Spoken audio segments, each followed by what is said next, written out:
Flexing my okay shirts. So okay na guys ayaw mong paila na okay ra yun na. Kana ko mga gipang suot dia is okay ra na. Ranges from 350 and up but napay mga barato ana.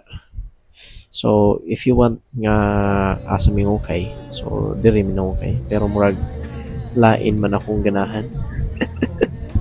Sa tanang akong gipili murag lain akong ganahan.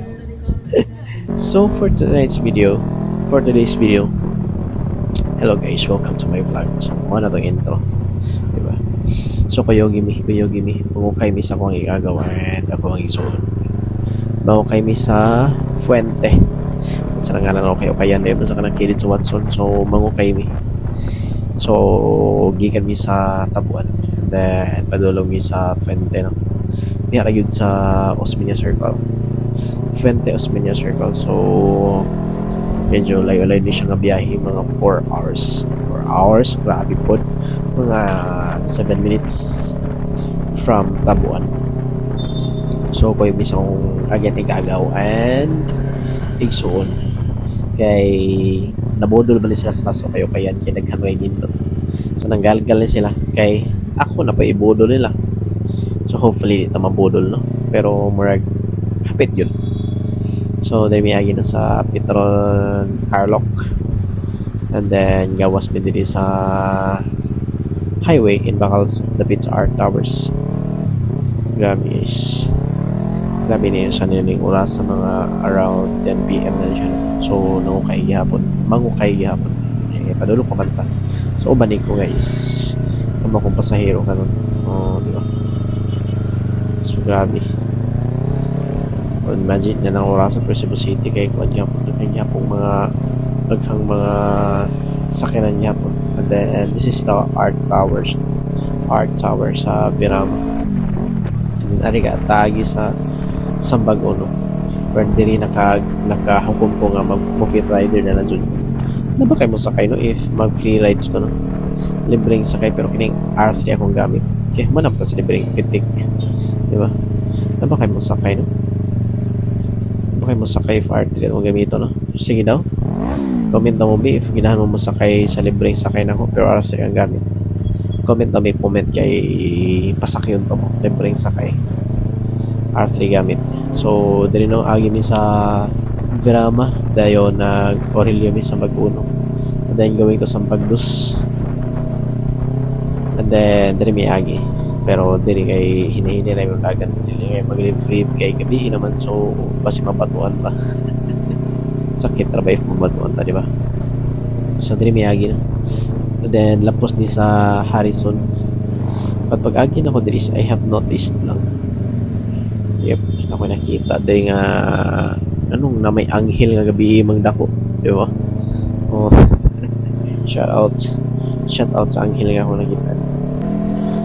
Grabe guys, hindi mo malikayan yung makalingin yung ka. Hining, ilang sa talon kay single na ta.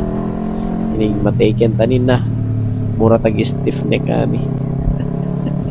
Di ba, solito ni mo binta single pa nga kay kung taken na ka na nagka na kayo yung stiff neck diya guys.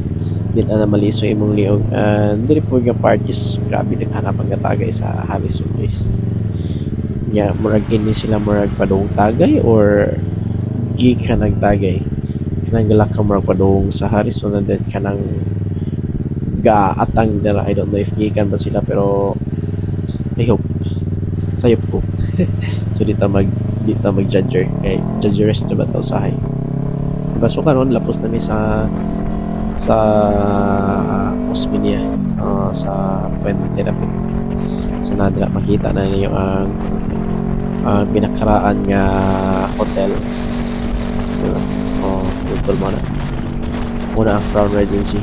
Kaya nagasigang ang puti is ang video tower. Grabe nilong tagit sa Crown Regency. Pero isa lang ka-face ang nagsigang na suga. Diba? So karon na natadili sa Fuente Osmeña Circle and I have noticed this motorcycle. Grabe guys, loaded yun din siya. And then naradali guys okay-okayan sa Pilipino. So man siya kayo sa Fuente.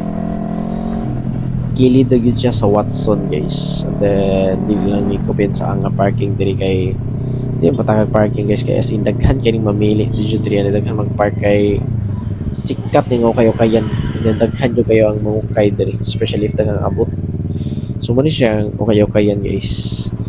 Jumps brand basta mo na Jumps brand at bang sa 7-Eleven na yun sa pwede. So na guys katudlo-tudlo ko manghud kay dili ko na parkingan diri sa atong parking sa Luyo. So mo na sa Luyo mini parking. So sa Luyo mini parking kay ani mangukay. And then okay, fast forward. So na namin diri sa sulod pero lagi murag lahi atong naukayan diri. Murag lahi as in guys, daghan kay ni sila bag-o diri and bagong arrival and then nindot kay lang mga okay diri di ka magmahay kay daghan kay mapilian and then barato ra pod. Like ranges from na tag 50 then going up. So kini guys tag kasagaran na niya akong napalit is 380. So muna yung first ako napili no. And then nindot yun siya nga quality. Kaso lang is nanigisi gamay. And then mo ni ang gipili sa kung mga igaga ug manghod no. So mo ni ang second shirt na nabudol ko. And then plain na rin siya. And minimal print lang, Nike lang sa front. And then this is the third one. So minimal print gyapon. Kanarang logo sa Nike and then or Nike and then sa likod plain na rin siya. And then next is kinahan kay ko ani guys. Kinahan ko kay nga Nike kay nindot og design flower ano ba sunflower kita mo na nga design and then sa likod pod grabe ka nindot kita mo na nindot niya guys pero kakta ginagmay. And then this is the fourth one plain gyapon siya guys. Nike lang a check fourth one na ba ni siya? Fourth one I think and then nindot yung loyo di ba? Fifth na dito siya guys. And then this is the last item nga akong napili ang jacket kay grabe gamit kina siya pang ride and also pang duty no.